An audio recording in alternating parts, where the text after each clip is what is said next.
And we are live here in the Storycraft Cafe. I am your host, Hank Garner, and today I'm super excited to have Alexandra Kennington joining us today on release day for her brand new book, Blood Beneath the Snow. And Alex, we have writing sprints on our channel every Tuesday, Wednesday, Thursday at 12:30 Eastern. So we just wrapped up writing sprints for today about 15 minutes ago, and we were talking about your new book, and we were Oh, kind of dissecting the cover art and just talking about how cool it was and all that. So anyway, congratulations on release day and welcome to the show. thank you so much, and thanks for having me. I'm really excited to be here. Absolutely excited to have you. Alex, one thing that I love to do, is it okay if I call you Alex? I know that's Yes. what you put in your, okay. Yeah. One thing that I love to do to kind of kick off the conversation is to start with a fun question to just kind of set the tone. And the question that I love getting different writers' perspectives on is, what is your first memory of wanting to be a writer or storyteller? Ooh, that's a really interesting question. I like that. So actually the first memory I have in relation to that is I remember, I grew up a voracious reader. I was Yeah. reading all the time. And I remember being probably about 9 or 10. And my mom asked me, you love reading books. Would you ever want to write a book?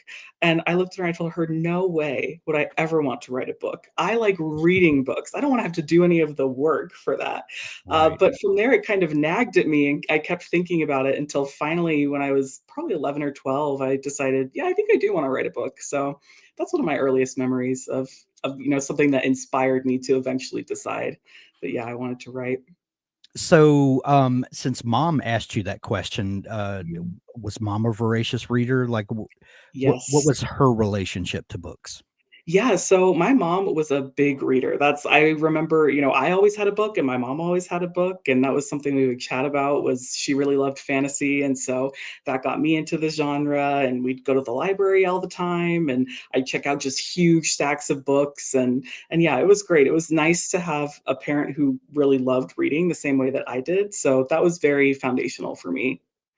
So, from that prompt from mom, did was there follow up from her? Did you like try your hand at writing? What was your relationship to starting to tell stories?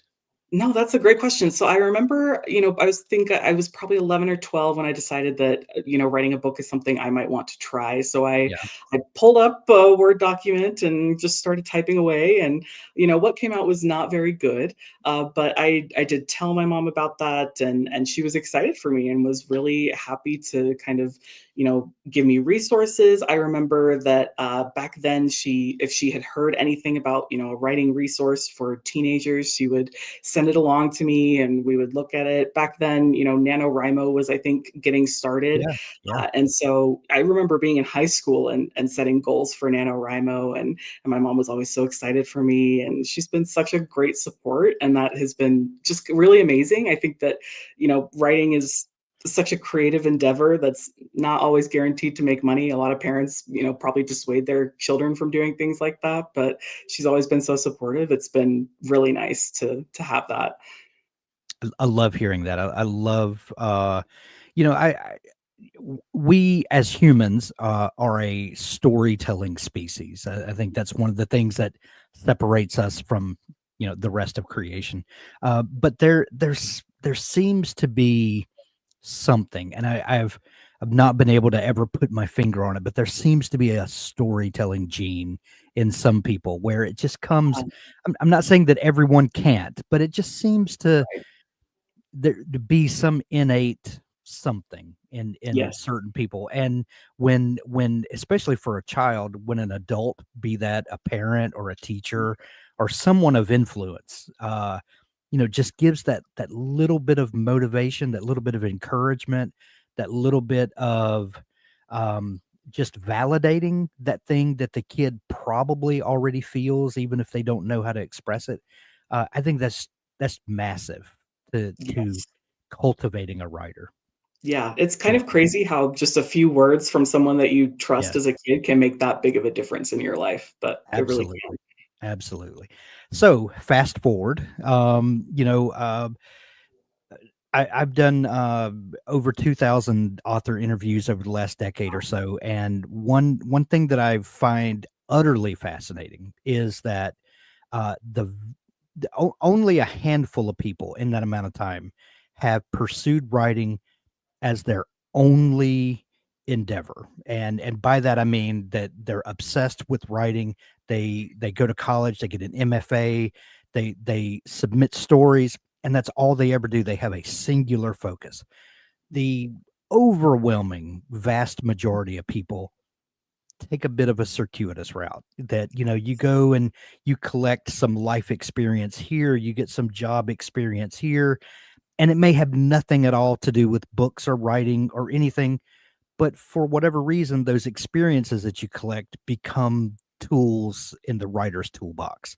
The other thing I love to hear from people is, can you tell us a bit about that circuitous route for you? What did you decide to do? Career wise,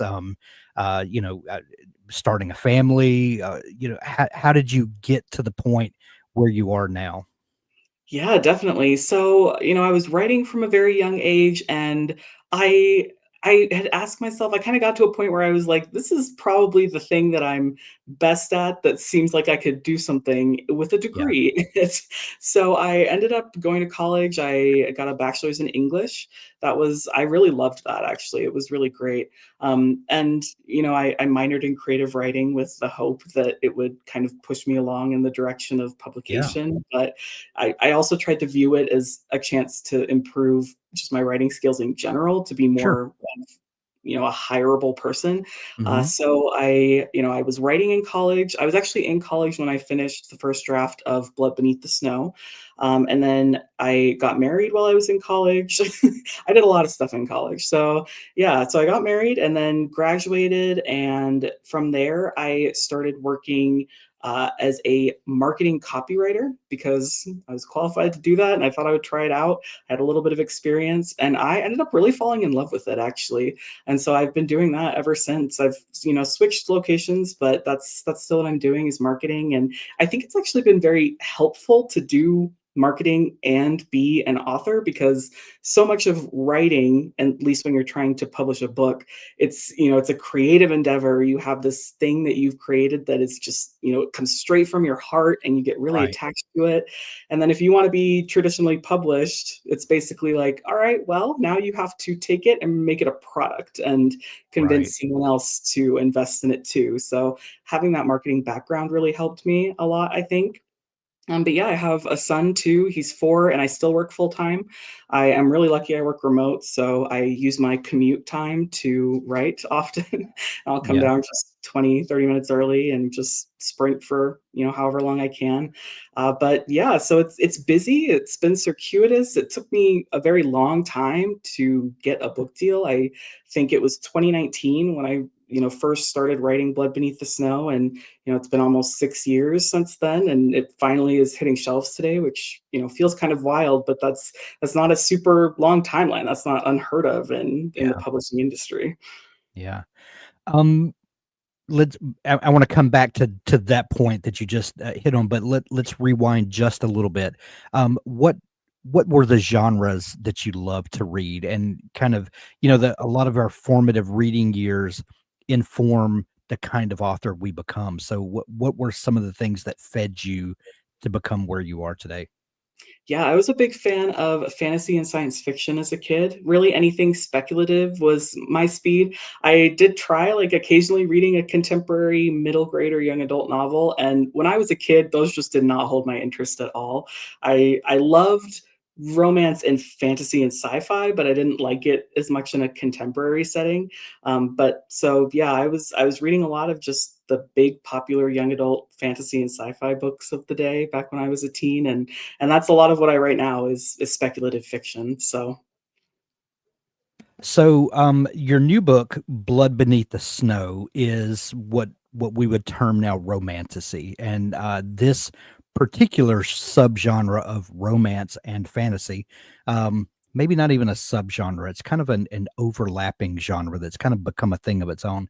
But when did you first have the idea that this might be territory that you would like to write in? That's a good question. It's interesting because romantasy is huge now, but it's also been Mhm. around for a really long time. We just Right. didn't call it that. Right. So It definitely having a marketing moment for if nothing yes. else.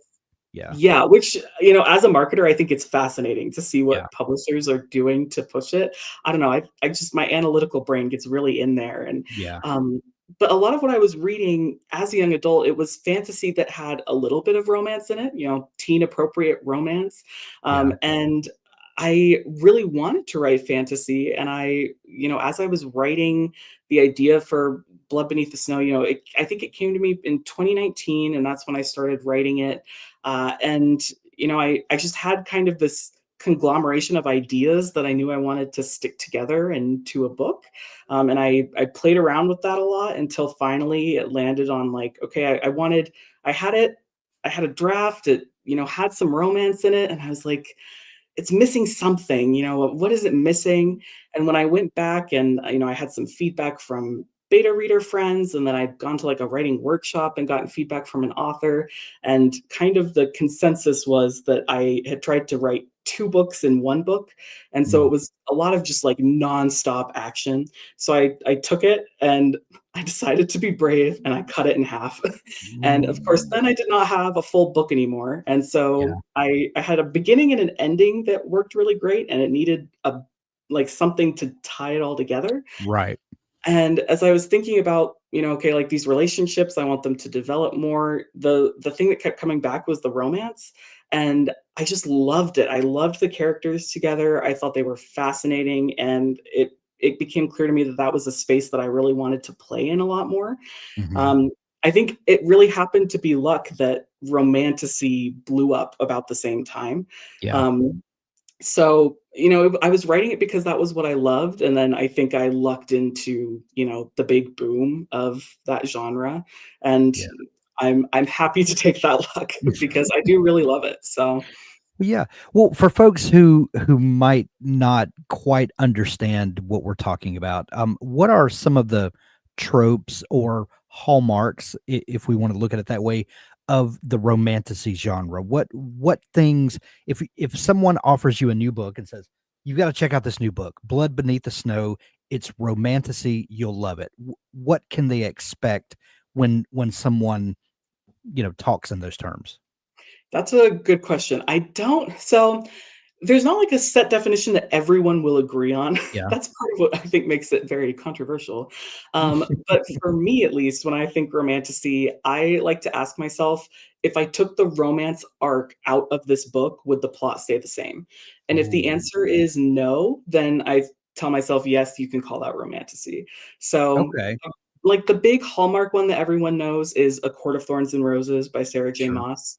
That one really kickstarted it, I think, with its popularity. Fourth Wing is also another big one. And it's because, those books have those big fantasy plots and they are second world. So they're not taking place in our own planet, our own universe. Right. But if you took the romance out of them, then something would be fundamentally changed about the plot. So that's for me what I look at. A lot of the hallmarks of what people expect in romantasy, I think in some instances they expect it to have more romance tropes than Mhm, fantasy tropes necessarily is something that I've noticed. So a lot of like heavy focus on the relationship building between the mhm. characters and the love interest. If it's an adult romantasy, people often expect there to be spice. uh, Yeah. I think that's debatable whether or not you actually have to have it, but it is kind of a genre expectation in some ways. So yeah, that's kind of what I think the audience looks for when people hear romantasy. So in romance, when we're talking about tropes and a trope specific genre, uh, romance is one of those that people are very particular and very Yes. married to their tropes, and I've had a couple of romance authors tell me, um, to be romance, you must have a happily ever after, or at least a happily for now. And if you Yeah. don't, then it's not romance, and you dare not, publish in the genre. I mean, like people are very specific about Yeah. the guardrails around their genre.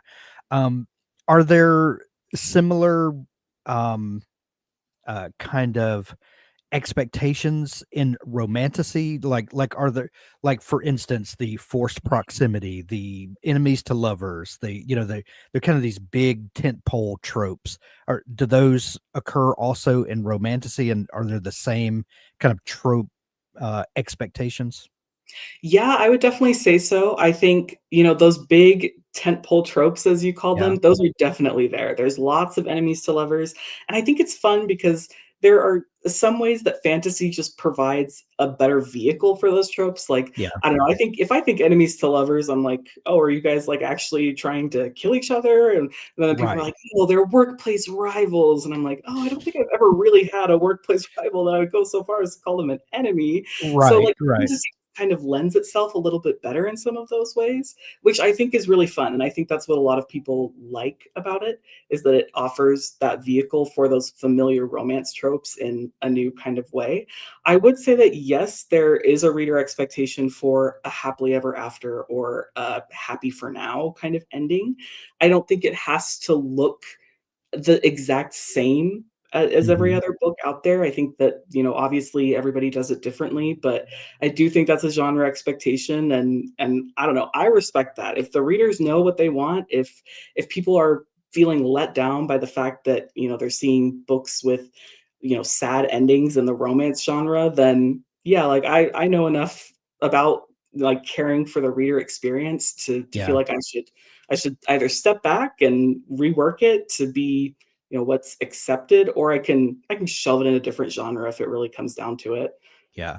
Yeah, like, a book can be very romantic but have a tragic ending, Yes. and yeah, it is it romantic? Sure, but, Mhm.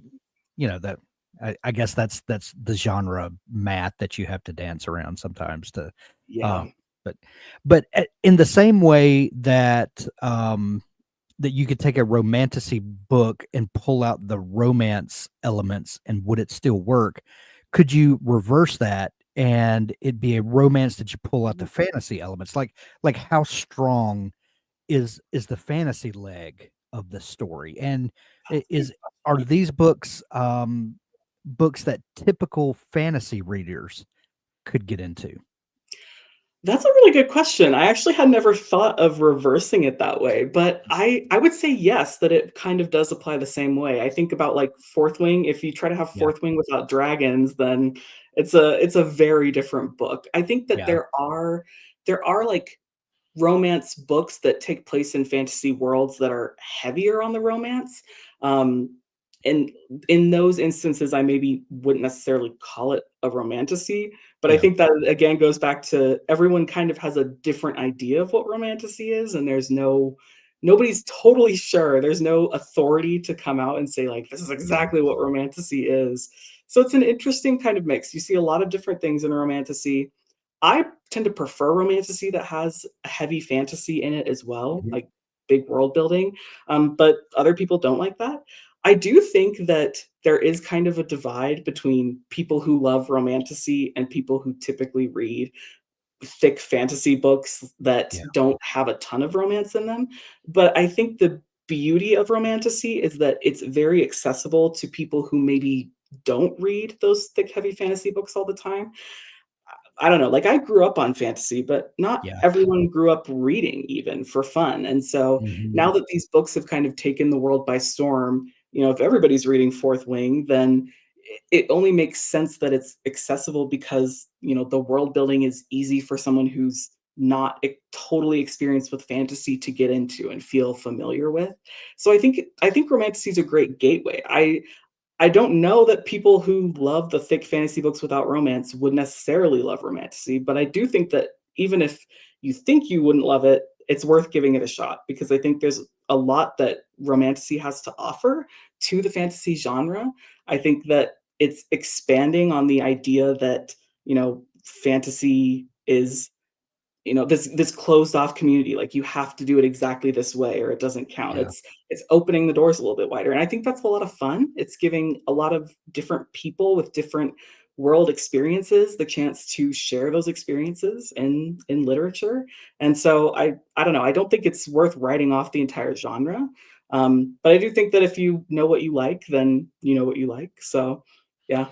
That's one of the fun things about being in the first or second wave of authors Yes. coming into a burgeoning uh, genre, that there are no hard and fast rules, and you can it's Mhm. a safe place to kind of play with mixing tropes and adding and subtracting different elements to kind of see what makes a great mixture. And um, it's a fun place, at least because it's kind of the Wild West in a lot of ways.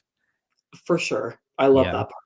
yeah, you mentioned just a second ago about you know people that were raised on fantasy and now are getting to almost get a deeper relationship with fantasy through more realistic relationships, if we can say.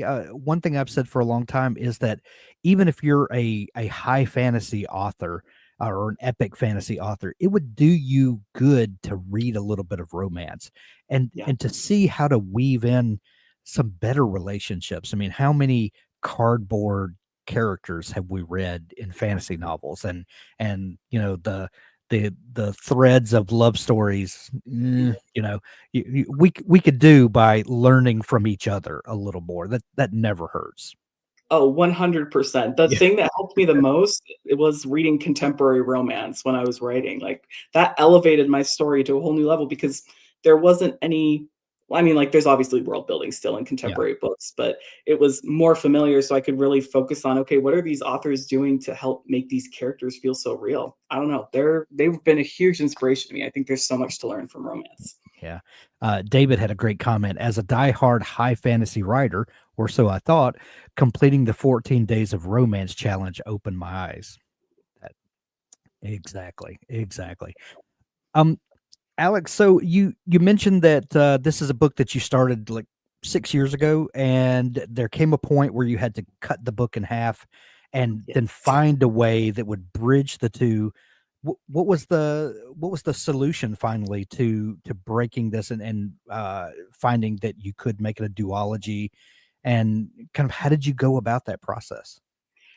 It was a lot because so at that point, this was the first book that I had actually completed start to finish.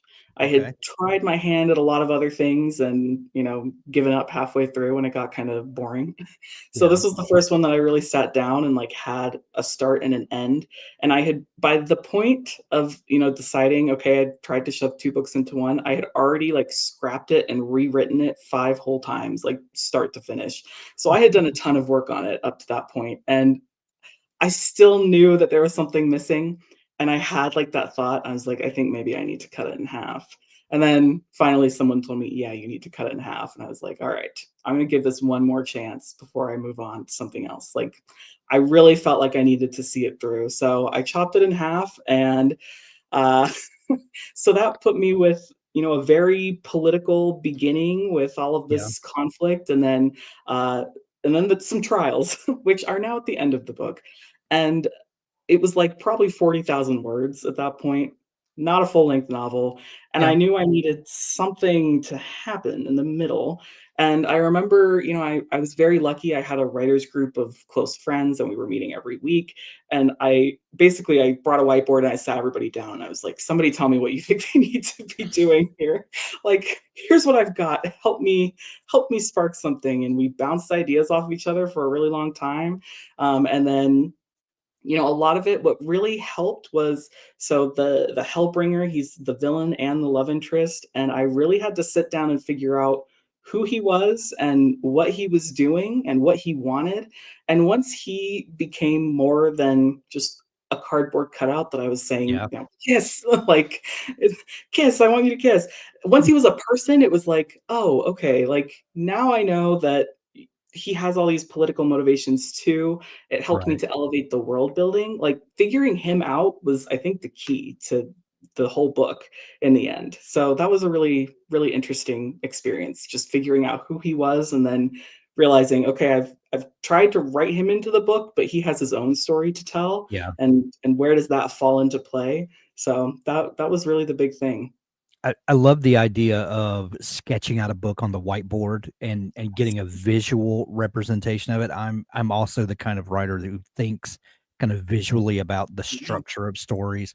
And in Dabble, we have a plot grid that makes it easy to, kind of see how the story Yeah. lays out, and that's amazing that you think like that. But I saw, and you have a YouTube channel, and Yes. we'll link it in the show notes. And you've got several great videos where you kind of talk about your process of how you got to where you are, and how you've gone about, building your writer career.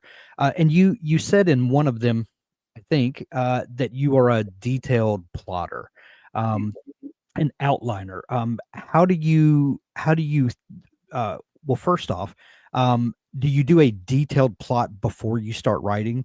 And like, is the pre-writing process, how detailed is that for you? That's a good question. It's changed a little bit over time to be more detailed even. I think about, like, I just finished the first draft of the sequel to Blood Beneath the Snow, and, once I had gotten to this place where, okay, writing a book is a collaborative effort. There's an editor on the other Yeah, side of my email who is like, "Before you start writing, I need to know that this is not gonna be garbage."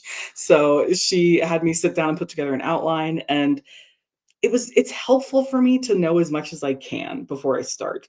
I think that every time I write without fail, no matter how much I outline, there are still going to be heavy edits that I need to make. So yeah, part of my outlining process has been coming to terms with the fact that even if I have a perfect outline, I will not have a perfect draft.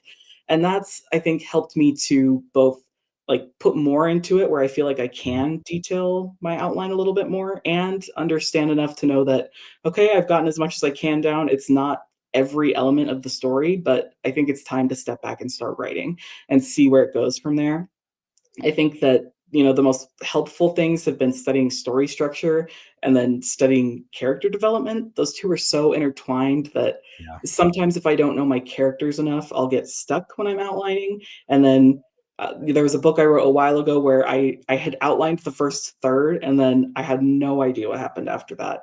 And I mm, started writing. And once I got to that point in the outline, it was like, okay, well, now I know these characters enough to know what they would be doing in this situation. So then I took a break, I outlined the rest, and then I went until I, got stuck again, and then I would re-outline. It's a lot of outlining and re-outlining as I write, and, as long as I know, I think I think for outlining for me, the most important things are, like, sort of knowing where I'm going, mhm, having kind of an idea of plot, and then also too, just understanding, like, okay, the characters are dynamic, they'll make decisions, yeah, and then having scenes that I'm excited for because that really mhm, motivates me. So it's yeah, less of, even, like, I feel like I have to have a perfect outline, and it's more of, okay, do I know what kind of shape the story is going to take, and am I yeah, excited enough about the end to actually get all the way there? right. Because the middle's tough. So Yeah. I like to think of outlines in terms of like a roadmap. And I live in the deep South, in South Mississippi. And if I'm going to take a road trip to Washington State, there are a number of ways I could get there. But if I map out points along the way, I know I'm not going to get off track. But it also leaves me a little room for each day of the trip for something exciting to happen, something unplanned yeah. for, without completely derailing my trip. Do you think about it? I think of outlines that way when writing. I know I have to get to this point, and I can't go on some completely random tangent, but there's also a little freedom between here and there where something magical can happen. Do you leave that kind of freedom in your writing? Oh, yeah, absolutely. I think about, as I was writing the sequel or the first draft at least, it's Yeah. absolutely not finished, but I had a very detailed outline because, it's a big magic system and my Mhm. editor and I wanted to work really closely and make sure that, I was leaving as little room for, like, giant plot holes as possible. So it Yeah. was very detailed, but then as I got into it and I was writing, I started realizing, like, oh, I in the outline I kind of neglected this one character who was in book 1, and I think I need him a little bit more in book 2, and so I had kind of conceptualized this idea that just, like, it was one of those where I hadn't outlined it, but as I was typing, it was like, "Oh, this is very obviously what they would be doing." And so Right. I took that, and as I was playing with it, it was like, "Oh, this is fun." And it wasn't in the outline at all, and I actually ended up having to go through and say, "Okay, what can I cut from the outline to make sure that I have the space for the fun part?" Because I really like it. And so it's just interesting how, like, priorities change, and even when I think I know exactly where I'm going, it Yeah. always surprises me. Well, in your YouTube videos, and you also just alluded to it here just a second ago, you seem to have a really tight relationship with your editor, where you're sharing outlines with your editor before the writing Mhm. happens. Everyone doesn't have that kind of tight relationship with their editor. What's it like working with another person and really feeling the collaborative nature of writing? It has been so nice. I think it's been helpful that I have always, since I started writing very seriously, I Hmm. have always had a kind of collaborative nature with my writing. I mentioned having, like, a really close group of friends who are all writers, and we Yeah, would meet every week, and we were reading and critiquing for each other from first draft stages even, and that was so helpful because from the beginning, I knew, like, I think I'm a great writer, but other yeah, people are able to help me take my own skill and elevate it so highly. It yeah, has been just so incredible to have someone on the side of the publishing team who just, like, really gets the heart of my story. That yeah. has really been the best part.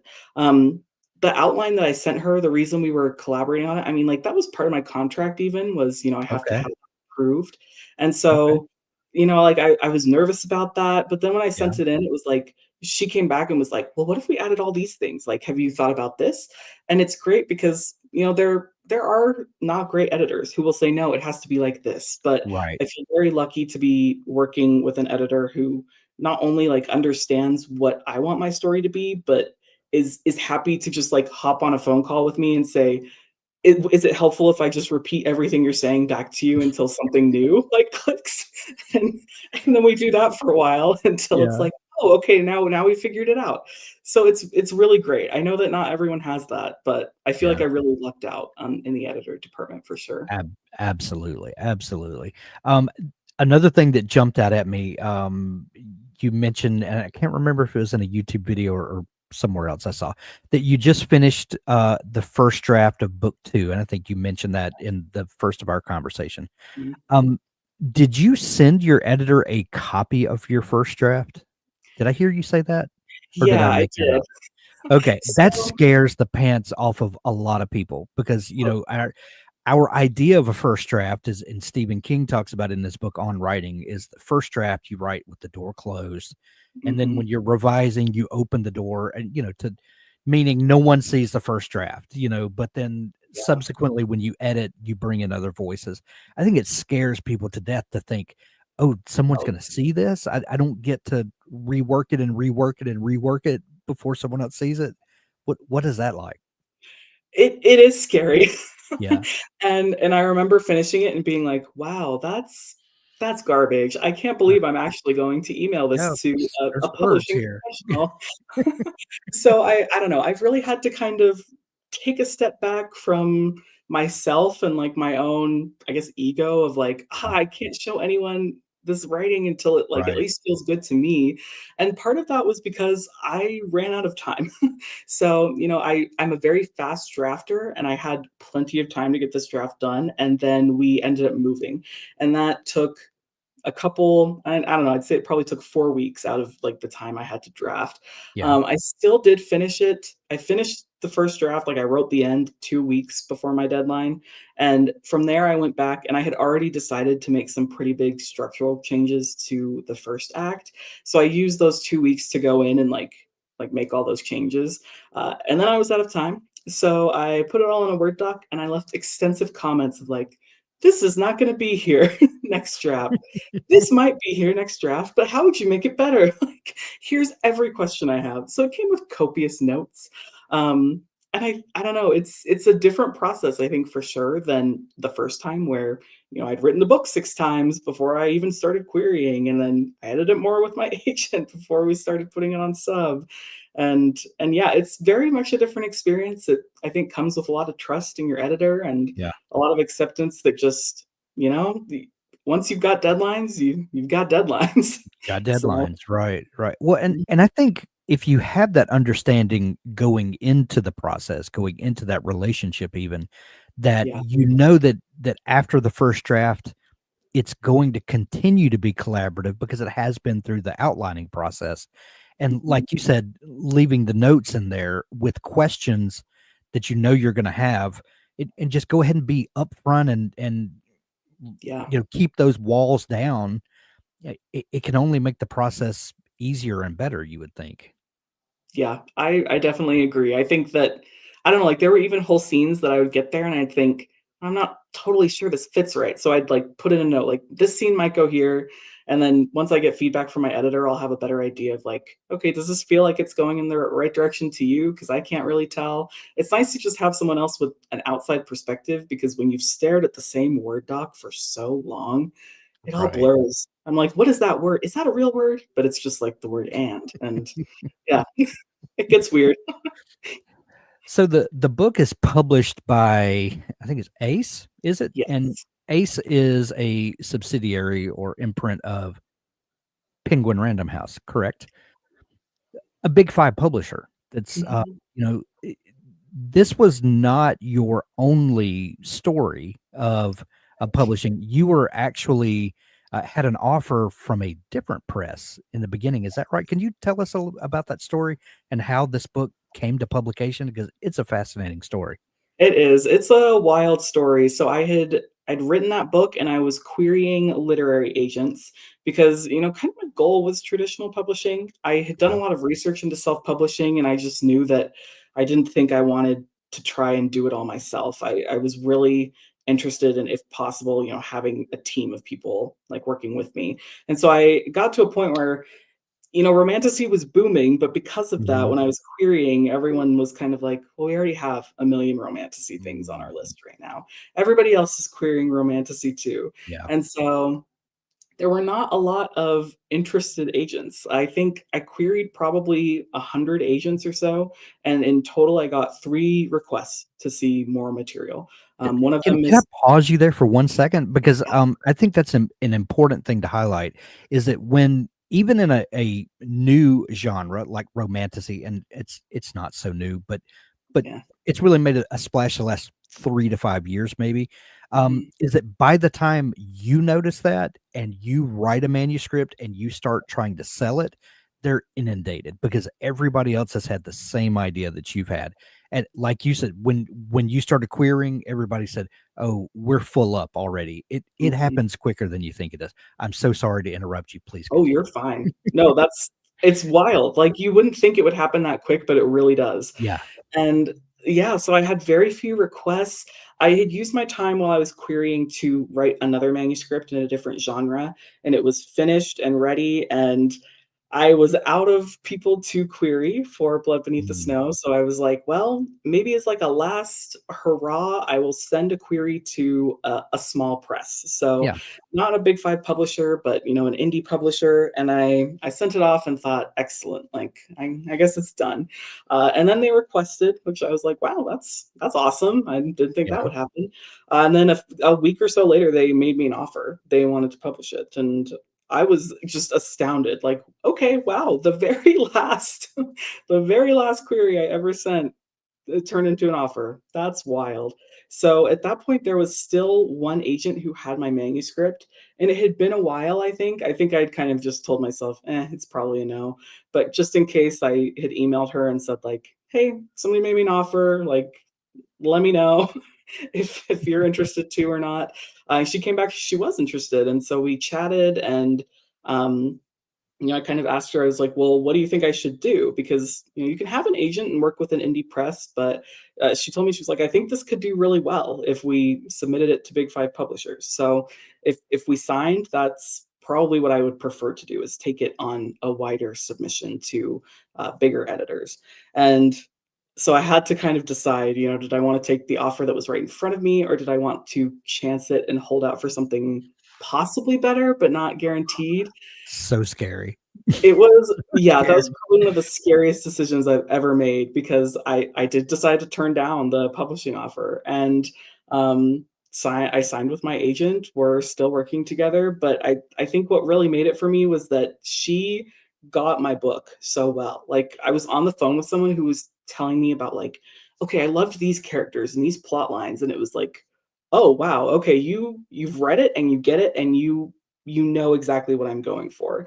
And Yeah. that really gave me like the trust to, make the jump to sign with her, and we went on submission from there, which also took forever, but eventually eventually it did work out. So, yeah. That's such a wild story. That is, and what was that decision like? Okay, I have an offer in hand. It's not the offer that I hoped for, but it's an offer. And worst case scenario, if I take this offer, it's a it's something for my resume, so to speak. I've been published here, which always looks good on subsequent Mhm. submissions and when you write another book. But man, I how long did you agonize over that decision of whether to take it or whether to hold out and go, to wider submission? I took a couple weeks to, like, really think about it, Yeah, and it was very, very tough, and I remember asking my agent who had offered. I hadn't signed with her yet. I asked her, I was like, "I need you to be honest with me. Like, do you really yeah, think that this can sell?" Because and, like, obviously, she couldn't guarantee me anything, right. publishing it all over the place, but she's like, "I really do. Like, I wouldn't have offered on your book if I did not think that we could sell it." And so like, knowing that she had that kind of confidence in me was enough to kind of take that step. I think too, I really just wanted to know, like, was it possible? I I Yeah, I worried that if I signed with the indie press without taking it on submission, that I would always wonder, like, what if? mhm, And right. I'm sure that it goes the other way too, where if it had died on submission, I would have always wondered, "Oh, what if?" But even then, like, I think I just wanted the chance to Yeah, try it and see, and so it felt worth it in the end. Not yeah. easy, but it did feel worth it. And I don't know any of the numbers, don't wanna know the numbers, but, I'm assuming you got a much better offer, Yes. final. Yeah. So, was part of the decision, like, well, if I go with this indie press, the smaller press, I'm probably gonna get a much lower offer that's probably, in the grand scheme of things, not going to change my life. So, does Mhm. that kind of weigh into the decision? Like, if I do this, which is the safe bet because it's an actual offer, but it's probably not a life-changing offer, so is it easier to gamble on the wide submission, kind of knowing that, yes, this is the safe bet, but it's probably not a life-changing bet if I decide to turn it down. Is Yeah. that a fair thing to say? No, I think so. I mean, it wasn't Yeah, life-changing, and I think at that point, I kind of had to sit back and decide, like, okay, at that point, I think it was 2022 at that point, so it had been, you know, 3 years since I started writing the book, and I yeah, spent a lot of time editing it and querying it, and it was like, "Okay, it's been 3 years. Am I willing to put many more years of work into this book before I see it on shelves? Or is this something that I'm just kind of like, no, I'm ready to get it out there and it has to be now." And as I was thinking about that, I just felt like I can wait. I can wait a little bit longer. yeah, And that I think is what really made the biggest difference. The money part of it, like it would have been great. sure. Um, like, yeah, I mean, having a book deal for actual money, I was like, "Oh, wow, like, people are gonna pay me for this." Yeah, That felt very strange. yeah, But I think too, it would've been great either way. yeah, So, yeah, it really just came down to, like, okay, am I willing to put in a ton more time waiting to see if this could be better, or is it more worth it to me to just pull the trigger and go with it now? So, yeah. yeah. W One thing that we've been talking about a bunch lately is kind of this work-life balance of the author's life, and, you mentioned earlier that you, are still working a day job in Mhm. marketing, right? Um, some people think that if they land a big book deal, that going full-time as an author will change their creative process, and, uh, I I actually kinda think the other way, that when authors go full-time, they start to realize that there's so much to authoring that has nothing to do with writing words that will fill up your day if you allow it to. So how do you juggle the balance of working full time and having a major release that just came out? Now you've got to follow up that release, and you got to keep this train rolling. How do you balance those two, and how do you make sure that the writing time you get is quality writing time? It is not easy. Mm, Um, it's manageable, barely, yeah, probably. I don't know. I would love to try writing full time. That's just not financially possible at this point. yeah, And it's not something I'm willing to bet my health insurance on. So that is why I continue working full time. I also really like my full time job. yeah, And so there's a few things that I do to try and balance. I talked about how I work remote. And so sometimes if I'm on deadline, I will use my commute time to just come down half an hour before my workday starts. And then I'll stay half an hour after my workday ends. And I pull out my laptop and I just type and see what happens. It takes a lot of grace. I have to accept that some days I cannot sit down and write. It's just not a possibility. Or I could, but it would fry my brain in the yeah, process. yeah. One thing that I've started recently that has really been helpful is I track my word count religiously. I made myself a spreadsheet, and if I write anything, then I am tracking my word count. And I do it where I'm not counting anything that I take out, so there's never like a negative day. And I started doing it because I realized in the future, people are like, if I could get a publishing contract and someone's going to want to know how quickly can you write me this book. And Yeah. so this way I've kind of figured out that over the course of a month, without writing every day, I can't pick like a specific, okay, daily I can get this many words because every day is different, even weekly. But monthly, I found that I tend to average about the same amount of words. And so from there, I can kind of like reverse engineer, like, Yeah. okay, with my day job, with parenting, with being, a good partner, here is about how quickly I could get a 120,000 word draft together. It won't be good, but it'll be a start and an end and a middle. So Yeah. knowing that has helped me feel very empowered because then if I don't have the perfect writing day, I don't stress out as much because I know, okay, like my last month looked like this too. But if I just keep plugging along, then on the good days will likely add up to get me that same average number of words in the end. Right.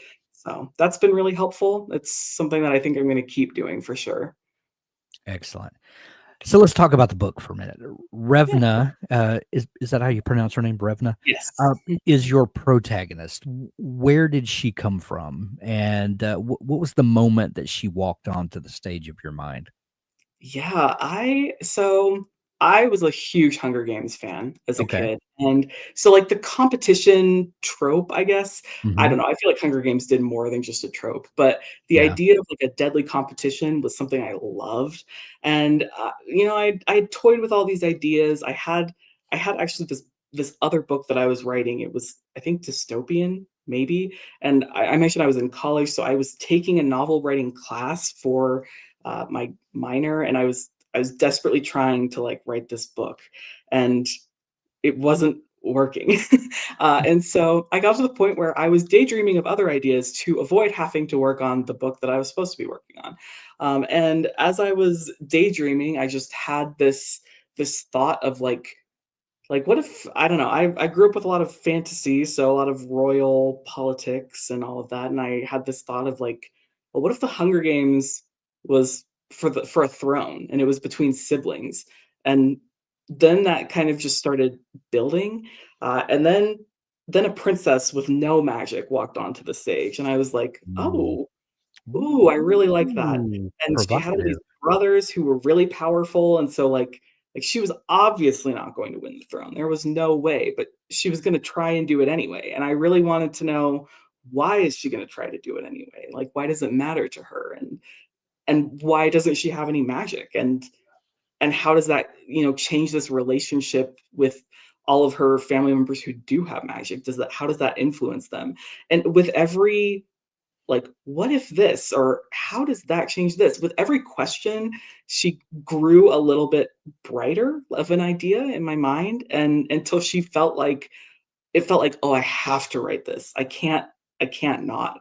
Like, it's an idea that felt, I don't know, I've had ideas before, and this one was like, "Okay, if I can't do it with that, then I can't do it with anything." It was just that perfect, and it kind of felt like it fell into my lap as I was ideating, um, kind of the world.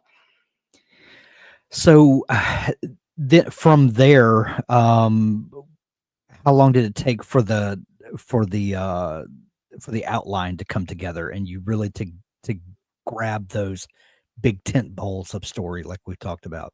Yeah, so, I think I probably spent, like, 2 days outlining, and then I got to the point where I was like, I was just itching to get words on the page, and that's a rule I set for myself is if I'm outlining to a point where, I'm forcing myself not to Mhm. write the actual book, then I make myself stop and just write because otherwise I'll lose it. And so, um, yeah, I sat down, I started typing. I was like, I have this very basic outline. I have no idea who most of these people are or what they're doing or why they're doing it, but I had enough to keep me going. And it was exciting enough to me that it was also NaNoWriMo for what it's worth. So I Yeah, was trying to write a draft fast. I think I wrote a 50,000 word draft in like 3 weeks.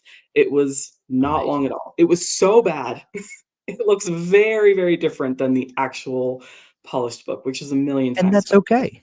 Yeah, Yeah, but yeah, it was there, and once it was there, it was like, "Oh, okay, I can do something with this. I can make it better." There are characters that I can flesh out because I know all their names and I know what kind of relationship they have to the main character. It was so much easier to build on what I had once I had something down. So, yeah. And this is book 1 of the Blood and Souls duology, is that right? yes. Okay, so you've this book is out today, and Mhm. you've turned in the first draft of book 2, and I'm assuming that it'll go through all the revisions that books go through, and then Mhm. roughly this time next year, we'll see book 2. Is that the plan? I think so, as far as I'm aware. Do you have plans after this duology? Are you thinking of other stories? I'm definitely thinking. I have tons of ideas that I haven't even touched.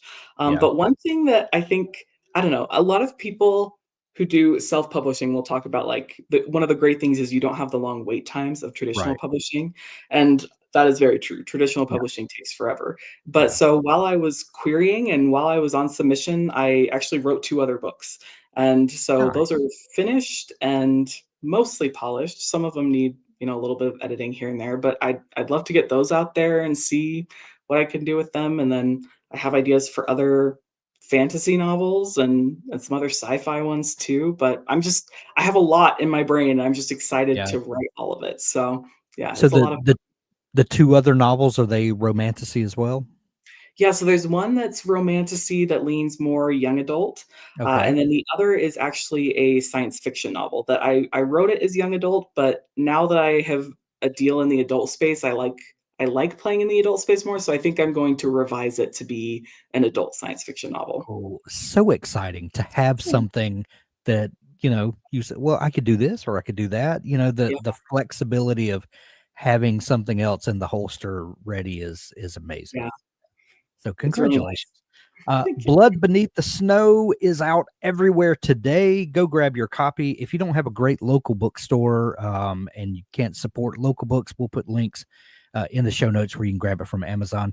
Uh, Audible 2, I'm presuming, is Yes. out today. I have not heard the audiobook yet. Have you I gotten actually to haven't heard sample it it? either.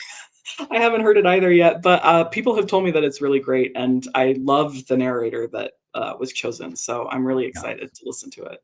Nice. Well, Alex, congratulations on release day today. If folks are just learning about you and want to dig into all the great stuff that you're up to, is there a central place online that's easy to find out all about you and to follow along with all the great news upcoming? Yeah, so my website is just alexandrakennington.com, and I Okay, have links to all my social media there, and I'm mostly on Instagram, but I'm lots of other places too, YouTube, so yeah. excellent. We'll link that up as well to make it easy for folks to find you. Go grab Blood Beneath the Snow today. Alex, this was so much fun chatting. Thank you for taking time to come on the show. Yeah, thank you so much for having me, this has been great.